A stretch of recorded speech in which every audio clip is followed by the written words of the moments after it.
नमस्कार, आर्यभट्ट टाइम्स में आपका स्वागत है, जहां आप जानेंगे बिहार की 12 सितंबर की 7 बजे तक की सभी ताज़ा बड़ी खबरों के बारे में। उससे पहले एक नजर सुर्खियों की ओर। ढोल के संग दस्तक, एआईएमआईएम की गठबंधन की गुहार।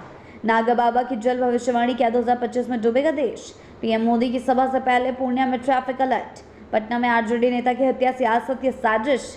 लिटिल लिटिल पर सियासत तेज, मांझी का शराबबंदी पर वार। बढ़ते हैं खबरों की ओर विस्तार से। ढोल के संग दस्तक, एआईएमआईएम की गठबंधन की गुहार। जी हां, बिहार विधानसभा चुनाव 2025 के आहट के बीच सियासी सरगर्मी तेज हो गई है। असदुद्दीन ओवैसी की पार्टी एआईएमआईएम ने महागठबंधन में शामिल होने के लिए जोरदार कोशिश शुरू कर दी है। पार्टी के बिहार अध्यक्ष और विधायक अख्तरुल इमान और अपने समर्थकों के साथ पटना में तेजस्वी के आवास पे ढोल नगाड़े के साथ पहुंचे और नारे लगाए, लालू तेजस्वी कान खोलो, गठबंधन के दरवाजे खोलो। एआईएमआईएम का कहना है कि वे ना तो मुख्यमंत्री पद चाहते हैं, ना ही कोई मंत्रालय, बस महज 6 सीटों की हिस्सेदारी मांग रहे हैं।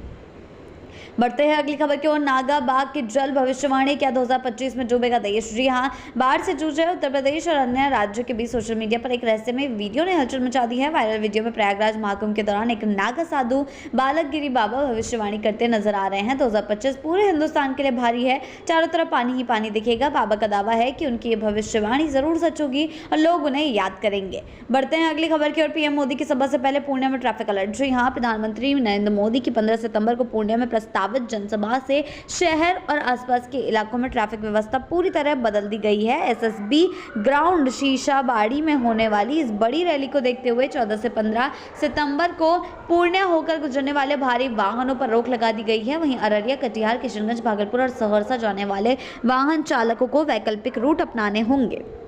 बढ़ते हैं अगली खबर की ओर। पटना में आरजेडी नेता की हत्या, सियासत या साजिश। जी हां, राजधानी पटना में आरजेडी नेता राजकुमार राय उर्फ आला यादव की सनसनीखेज हत्या से सियासी गलियारों में हलचल मच गई है। बुधवार रात चित्रगुप्त नगर थाना क्षेत्र में उनके घर के पास अज्ञात हमलावरों ने गोलियों से भून दिया। पत्नी की शिकायत पर पुलिस ने 6 नामजद और कुछ अज्ञात लोगों के खिलाफ केस दर्ज किया है, जिनमें आरोपी पटना और राघोपुर के रहने वाले हैं। अब पुलिस 2 अहम एंगल से जांच कर रही है, जमीन का झगड़ा या राजनीतिक साजिश। बढ़ते हैं अगली खबर की ओर। लिटिल लिटिल पर सियासत तेज, मांझी का शराबबंदी पर वार। जी हां, बिहार विधानसभा चुनाव 2025 से पहले शराबबंदी एक बार फिर सियासत के केंद्र में है। केंद्रीय मंत्री जीतन राम मांझी ने नीतीश सरकार की शराबबंदी नीति पर निशाना साधते हुए कहा है कि लिटिल लिटिल यानी थोड़ा बहुत शराब पीने वाले पर कि दर्ज केस खत्म किए जाए। मांझी ने साफ कहा कि पीने के लिए शराब ले जाने वालों को नहीं, बल्कि बनाने और बेचने वाले माफियाओं को पकड़ना चाहिए।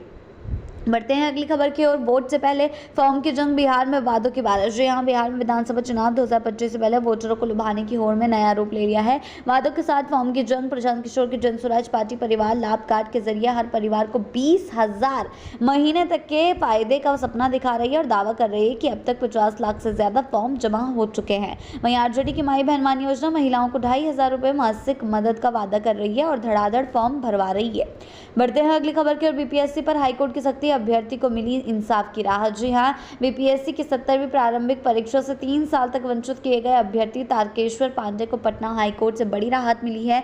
जस्टिस संदीप कुमार की एकल पीठ ने बीपीएससी के दंडात्मक आदेश को निरस्त करते हुए कहा है कि अभी भी अभ्यर्थी पर कार्रवाई करने से पहले कारण बताना अनिवार्य है। कोर्ट के इस फैसले ने न सिर्फ तारकेश्वर को न्याय दिलाया, बल्कि आयोगों को भी ये साफ संदेश दिया।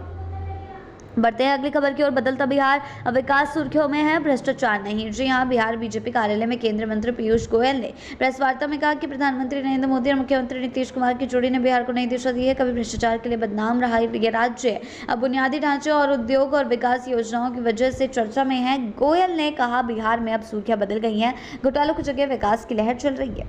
बढ़ते हैं अगली खबर की ओर। नेपाल की आग में गिरी सियासत, अब कांग्रेस पर ठिकरा। जी हां, नेपाल में मचे सियासी बवाल की आज अब बिहार तक पहुंच गई है। सीमावर्ती जिलों में अलर्ट जारी है, तो वहीं इस अराजकता को लेकर बयानबाजी भी तेज हो गई है। सोशल मीडिया पर वायरल दावों में कहा जा रहा है कि जो राम का नहीं वह काम का नहीं। नेपाल को अयोध्या विवाद में भारत का विरोध करने की सजा मिल रही है। इसी बीच बिहार के उप मुख्यमंत्री ने कांग्रेस को भी कटघरे में खड़ा कर दिया है। कहा, अगर कांग्रेस ने इतिहास में गलतियां ना की होती तो आज नेपाल और पाकिस्तान भी भारत का हिस्सा होते, समृद्ध और स्थिर। बढ़ते हैं अगली खबर की ओर। शिक्षा में भ्रष्टाचार की क्लास, 3.75 करोड़ की काली कमाई पर एसवीयू की छापेमारी। जी हां, बिहार के शिक्षा विभाग में गुरुवार को भूचाल आ गया, जब विशेष निगरानी इकाई एसवीयू ने मुजफ्फरपुर के क्षेत्रीय उप शिक्षा निदेशक वीरेंद्र नारायण के ठिकानों पर छापेमारी की। आरोप है कि नारायण ने अपने कार्यकाल में 3.75 करोड़ रुपए की अवैध संपत्ति जुटाई, जो उनकी वैध आय से कई गुना ज्यादा है। इस कार्रवाई से विभाग में हड़कंप मच गया। बढ़ते हैं अगली खबर की ओर। थाना के बस 500 मीटर दूर सर्राफ की बड़ी चोरी, 30 लाख के जेवरात लूटे। जो यहाँ सुपौल के राघोपुर थाना क्षेत्र में सिमराही बाजार स्थित नई खुली सर्राफो ज्वेलर्स के दुकान में बुधवार रात बड़ी चोरी की वारदात हुई। महज 5 दिन पहले खोली गई इस दुकान से अपराधियों ने करीब 30 लाख अपने रुपए मूल्य के सोने चांदी के जेवरात पार कर लिए गए हैं। चौंकाने वाली बात यह है कि यह घटना थाना से मात्र 500 मीटर की दूरी पर हुई है, जिसने इलाके में सुरक्षा पर सवाल खड़े कर दिए हैं। बढ़ते हैं अगली खबर की ओर। भ्रष्ट इंजीनियर के घर पर छापेमारी, परिवार हुआ फरार। जी हां, पटना से बड़ी खबर आ रही है कि ग्रामीण कार्य विभाग के भ्रष्ट इंजीनियर विनोद कुमार राय के घर आर्थिक अपराध इकाई ने गुरुवार को छापेमारी की। जैसे ही टीम उनके पटना स्थित आवास पहुंचे, विनोद की पत्नी और परिवार के सदस्य मौके से फरार हो गए। अधिकारियों को घंटों इंतजार करना पड़ा, लेकिन कोई भी घर वापस नहीं लौटा। बढ़ते हैं अगली खबर की ओर। तेज रफ्तार ट्रक ने बाइक सवार को 5 किलोमीटर तक घसीटा, वृद्ध की दर्दनाक मौत। जी हां, खैरा थाना क्षेत्र के छपरा मशरक मुख्य पथ पर बुधवार को एक दिल दहला देने वाला हादसा हुआ है। नगरा की ओर से आ रहे अनियंत्रित ट्रक ने 65 वर्षीय साहिब खान को उनकी बाइक समेत टक्कर मारी और फिर करीब 5 किलोमीटर तक सड़क पर घसीटता हुआ चंचौरा बाजार तक ले गया। बढ़ते हैं अगली खबर की ओर। दरभंगा के महाराजा का अनमोल इतिहास, काम सुंदरी देवी का सुनहरा नाम। जी हां, दरभंगा महाराज धीराज सर कामेश्वर सिंह की तीसरी पत्नी 95 वर्षीय महारानी काम सुंदरी देवी आज निजी अस्पताल में इलाजरत है। महाराजा ने उनकी याद में कामेश्वर सिंह कल्याणी फाउंडेशन की स्थापना की थी। महाराज धीरज की 3 पत्नियां थी, राजलक्ष्मी, कामेश्वरी प्रिया और काम सुंदरी देवी, लेकिन उनकी कोई संतान नहीं थी।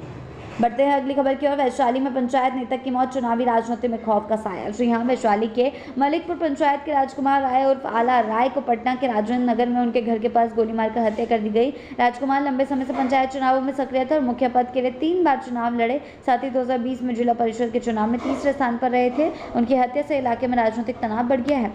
ऐसी ही अपडेट्स के लिए जुड़े रहें आर्यवत टाइम्स के साथ ही चैनल को सब्सक्राइब करना ना भूलें और हमारी फेसबुक और वेबसाइट के साथ भी जरूर जुड़ें।